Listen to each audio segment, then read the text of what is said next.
क्या कहेंगे, अभी आंदोलन का एक जो दौर था वो ख़त्म हो चुका है, अभी आपने उस आंदोलन के दरमियान कई सारे आरोप जो है गवर्नमेंट पे किए हैं। सबसे पहले तो मैं यही कहना चाहूँगा कि ये आंदोलन इस देश के युवाओं की बहुत बड़ी जीत है। जो सरकार पिछले 10-12 साल से अहंकार में कहती थी कि इस सरकार में इस्तीफे नहीं होते, इस देश के युवा ने उस सरकार से इस्तीफ़ा लेकर दिखा दिया है।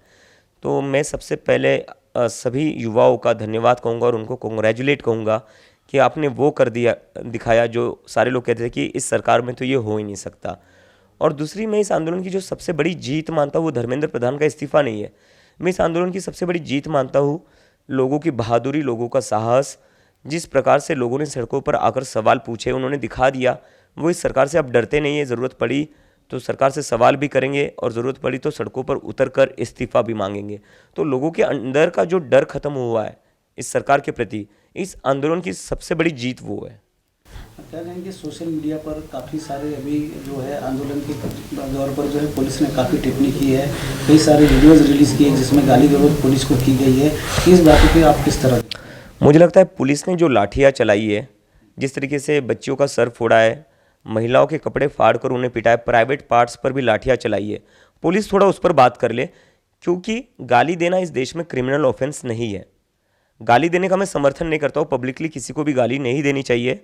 लेकिन जहाँ पर आप लोगों का सर फोड़ रहे हो, 12-12 साल की लड़कियों का सर फोड़ रहे हो, महिलाओं के कपड़े फाड़ कर उन्हें पीट रहे हो, प्राइवेट पार्ट्स पर उनकी लाठियाँ चला रहे हो, उसके ऊपर थोड़ा फोकस करिए। और मुझे लगता है सबसे पहले एक्शन होना चाहिए तो उस पर होना चाहिए, क्योंकि वो ब्रूटैलिटी है जिसकी वजह से पूरा देश का नाम बदनाम हो रहा है पूरी दुनिया में।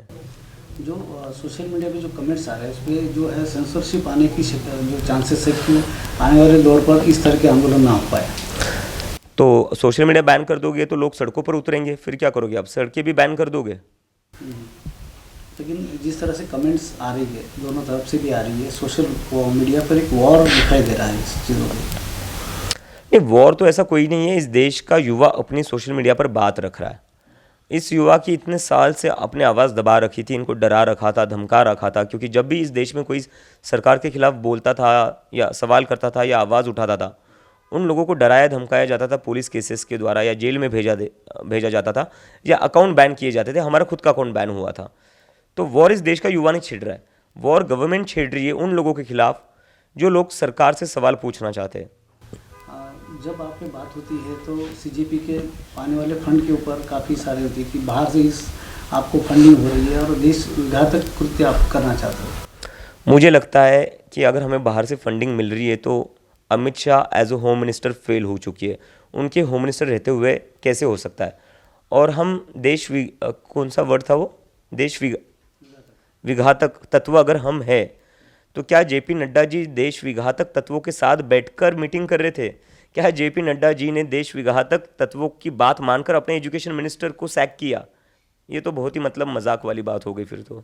अभी नीट के एग्ज़ाम पर आपने देशव्यापी आंदोलन किया है, लेकिन अभी पुणे में जो है एक जो सावित्रीबाई फुले विद्यापीठ में बोगस पदवी का जो है मामला वो भी सामने, उसके ऊपर आप कुछ करेंगे? बिल्कुल करेंगे, बिल्कुल करेंगे। पुणे में हम ज़रूरत पड़ी तो वहाँ जाएंगे और वहाँ पर वो भी मुद्दा उठाएंगे। मैं फिर से एक बात क्लियर करने चाहता हूँ, चाहे किसी की भी सरकार हो, चाहे कोई भी राज्य हो, चाहे किसी की भी सत्ता हो, किसी भी पॉलिटिकल पार्टी की सत्ता हो, हमें उनसे लेना देना नहीं है। हमें लेना देना है स्टूडेंट्स से और उनके मुद्दे से।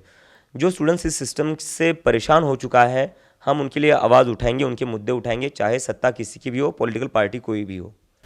अभी जो है सोशल मीडिया वार दिखा है सब है, लेकिन अभी आपके इंडिविजुअल जो है क्वालिफिकेशन पे भी बात आ रही है कि आप अमेरिका किस तरह से गए हो, आपकी आमदनी तो इतनी नहीं है, फिर भी आप वहाँ तक जाए। उससे आरटी कार्यकर्ता ने कंप्लेंट जो है वो गुजरात में दी है। मुझे लगता है कि इन लोगों को पढ़ाई लिखाई से इतनी दिक्कत क्या है?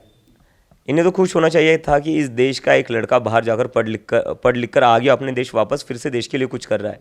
लेकिन कोई बात नहीं, उनके लिए मैं बता देना चाहता हूँ, मुझे बॉस्टन यूनिवर्सिटी से स्कॉलरशिप मिली थी और बाकी जो थोड़ा बहुत अमाउंट था उसके लिए मुझे लोन भी लेना पड़ा था।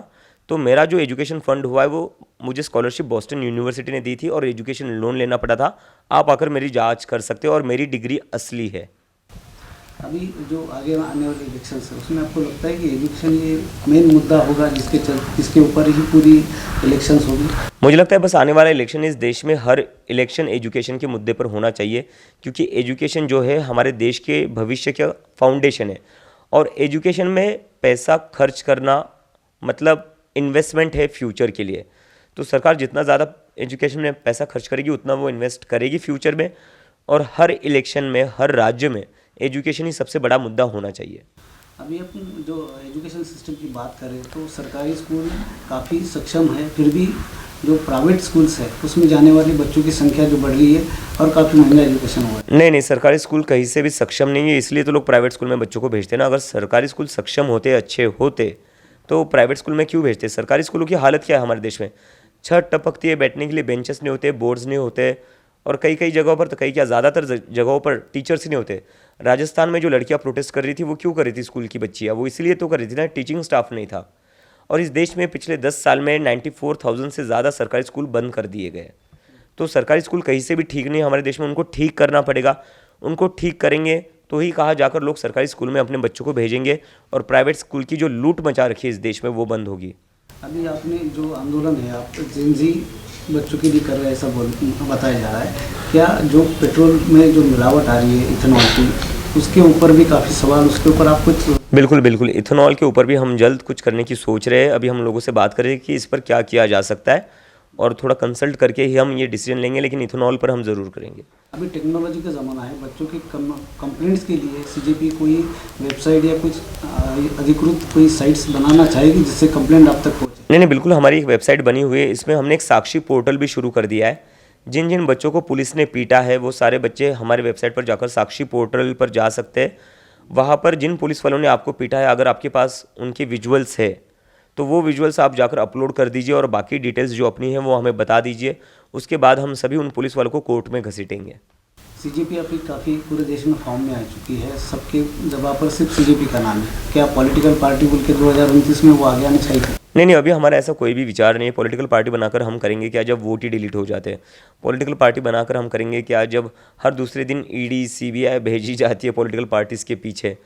और एक तरीके से हमारे देश का जो लोकतंत्र है वो उल्टा चल रहा है। पहले लोकतंत्र में ये होता था कि वोटर्स जो थे वो सरकार चुनते थे। अभी हमारे देश में जो हो रहा है वो ये हो रहा है कि सरकार चुन रही है कि वोट कौन डालेगा और कौन नहीं डालेगा। तो ऐसे माहौल में पॉलिटिकल पार्टी बनाकर करेंगे क्या? अभी अगली रणनीति क्या होगी, उसके ऊपर कोई बैठक है आपकी कि एक मुद्दा खत्म होने के बाद अभी किस तरह से? नहीं, अगली रणनीति बनाने के लिए ही हमने बुधवार को यहाँ पर मीटिंग बुलाई है। संभाजी नगर में सारे सीजेपी के कोर मेंबर, स्पोक्स पर्सन्स आने वाले हैं, और उसके बाद हम अपना आगे का रोड मैप बताएंगे।